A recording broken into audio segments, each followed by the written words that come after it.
Hey guys, what is going on? I hope you're all doing well, and welcome to another tutorial video. In this video, I'll be explaining to you guys how you can join the blades, or rather how to establish the blades again in Skyrim. So let's get right into it.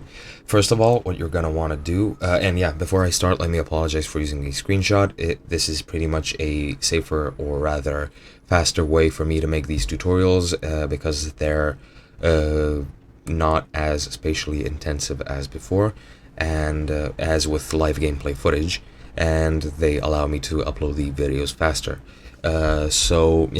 First of all, what you're going to want to do is go to play through the main storyline up to the point where you unlock Skyhaven Temple for the blades. Once you clear it and once you enter it, you will be able to reform the Dawn Guard. Delphine and Esbern will be residing there pretty much permanently from that point onward, so you can use it as a base as well.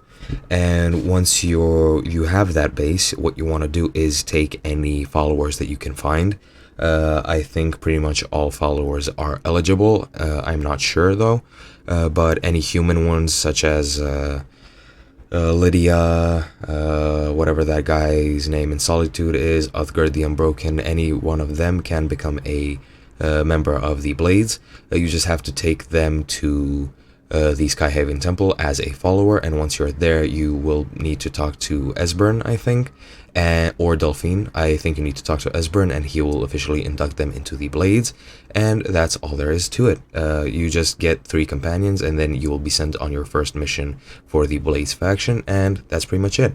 I hope you guys enjoyed, and I'll be seeing you guys next time.